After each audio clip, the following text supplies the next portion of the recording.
যেখানেই ঘুরতে যাই আর যাই করি না কেন, সব থেকে প্রিয় জায়গা আমার কোনটা জানো? সেটা হচ্ছে আমার এই অফিস ঘর। কারণ এই অফিস ঘরেই একমাত্র আমার রাজত্ব। এই জন্য এই অফিস ঘরটাই আমার সব থেকে প্রিয় জায়গা।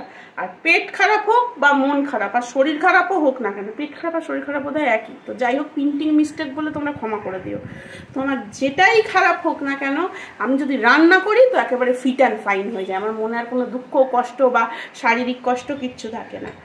তো শুভ দুপুর, সবাই কেমন আছো? আশা করছি সবাই ভালো আছো, আর তোমাদের ভালোবাসায় আমরাও ভালো আছি। বড়দের প্রণাম আর ছোটদের ভালোবাসা জানিয়ে আমি আমার ছোট্ট ব্লগটা শুরু করছি।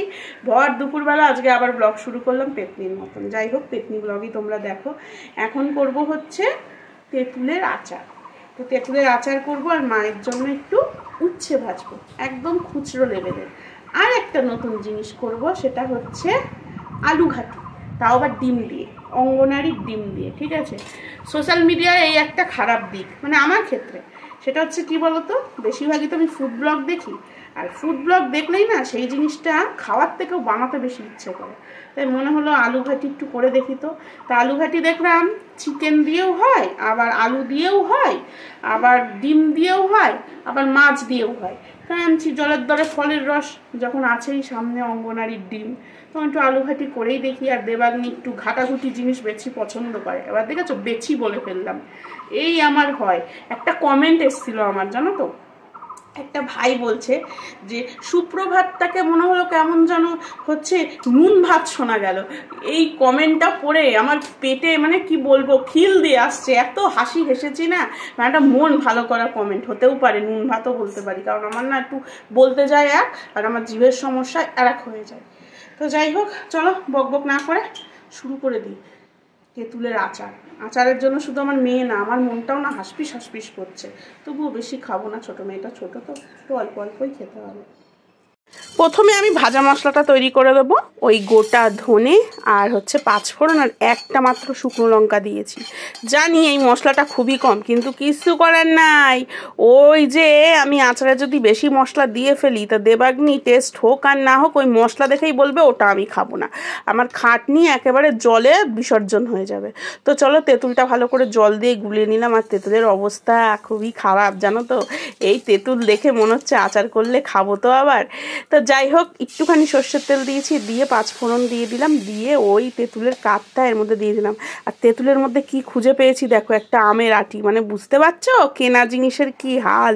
একটু নুন হলুদ দিয়ে দিলাম, জানি না হলুদ দেয় কি না, কিন্তু ছোটোবেলায় দেখতাম আমার ঠাকুমা আমার মা না তেঁতুল বছরের জন্য কিনে রাখতো। তো ওই তেঁতুলের মধ্যে একটু সর্ষের তেল আর হচ্ছে হলুদ দিয়ে তারপরে আটিগুলো বেছে বেছে রোদে দিয়ে রাখতো, সারা বছর চলে যেত। তাই আমিও একটু হলুদ দিলাম, কারণ যা রং দেখছি প্রথমে তো দর্শনদারি, তারপরে গুণবিচারী বলো, এই যদি দর্শন হয় তা খেতেই তো ইচ্ছে হবে না, ইচ্ছেটাই চলে যাবে।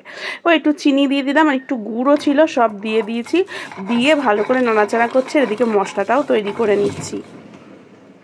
সুপার ডুপার হিট গন্ধ বেরোচ্ছে, গন্ধতেই যেন আমার পেটটা ভরে যাচ্ছে। যদিও আচার লোকে পেট ভরে খায় না, খায় হচ্ছে মন, মন ভরে। ঠিক বলছি না? চলো, পাইকারি রেটের আমার এই আচার তৈরি হয়ে গেছে ঝপাঝপ। আমি বাপু পাইকারি রেটই বেশি পছন্দ করি, কারণ আমার সব সময় হুড়হুড় দাবাং। তো চলো উপরে মশলাটা দিয়ে দিলাম, দিয়ে একেবারে ঝাঁকা নাকা করে ঝাঁকিয়ে নাড়িয়ে নিলাম, ব্যাস তৈরি। আর এই কালা কালা আচার যে কত টেস্টি হয়েছে তার জন্য একটু টেস্টিং করাতে হবে। টেস্টিং ম্যানের কাছে চলো নিয়ে যাই, কারণ এই টেস্টিং ম্যান জানো তো, তরকারিতে যদি একটু লবণ বেশি হয় বা হলুদ বেশি হয়, তার বাবার থেকে প্রাপ্ত জিনেটিক প্রতিভা অ্যাপ্লাই করে বুঝতে পেরে যায় যে কি বেশি হয়েছে। এর জন্য টেস্টিং ম্যানকে দিয়ে টেস্ট করিয়ে আসি। চলো দেখা যাক কিরকম হয়েছে। এই খেয়ে টেস্ট করে দেখ, গরম কিন্তু। হ্যাঁ বলতো কি এটা, কিসের খুশি তুই? হ্যাঁ তুমি খুশি, তুমি খুশি? শোনো, কি করছো তুমি? খেলা করছো? করো, দুই বোন পাশাপাশি বসে খেলা করো। কেমন হয়েছে রে?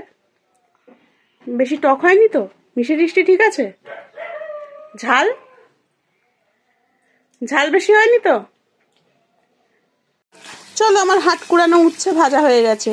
এ বাবা, আবার ভেবে বসো না আমি আবার হাট থেকে কুড়িয়ে নিয়ে এসেছি। আসল ব্যাপার কি বলো তো, আমার ফ্রিজ হাতিয়ে মাত্র এইটুকুই উচ্ছে দেখেছি, তাই এইটুকুই ভাজছি। রোজই মাকে তেতো কিছু না কিছু দেওয়া হয় তো তাই। তো চলো, আলুটা ভালো করে ঘেটে নিই। ঘেটা আলুর আজকে আলু ঘাটি হবে, আর এর মধ্যেই হলুদ দিয়ে নেবো। যেভাবেই দেখি না কেন ভিডিও, কিছুটা নিজস্বতা এসে যায়। আর ডিমটা জানি না ক্যামেরায় কতটা ধরা পড়ছে, এটা অঙ্গনারীর ডিম, আর ডিমটা কিন্তু পোলট্রির ডিম, কিন্তু কুসুমটা কেমন যেন হাঁসের ডিমের মতন। যাই হোক, বাবা হয়তো হাঁস হবে, মা হয়তো পোলট্রি হবে। তো যাই হোক, ওই ঘরের যে রেগুলার মশলা সেটাই ভালো করে কষিয়ে নিয়ে ওই ঘাটা আলু দিয়ে দিলাম, দিয়ে একেবারে জল ঢেলে ডিম দিয়ে ফুটিয়ে নেবো। এই হচ্ছে আলু ঘাটি ডিম। আর জানো তো খেতে কেমন হয়েছিল বলো তো? ঠিক ডিমের ঝোলের মতোই হয়েছিল, আমি কিছু টেস্টের ডিফারেন্স বুঝিনি। আর চলো, মাকে খেতে দিয়ে আজকে করেছিলাম সর্ষে দিয়ে, পোস্ত দিয়ে, হচ্ছে এই সজনের ডাঁটা, আর হচ্ছে ডাল করেছি, আর এই যে উচ্ছে ভাজা। সকালে অবশ্য পাঁপড় ভেজেছিলাম, পাঁপড় ভাজা এখন আর নেই। আর এই দেখো, দেবাগ্নি বোনকে খাইয়ে দিচ্ছে, একটু নিজে খাওয়ারও ভান করছে। আর মেয়েটা কিন্তু খায় না তাই না, কিন্তু সমুদ্রের মতন আবার সব বাইরে ফুট ফুট করে বার করে দেয়।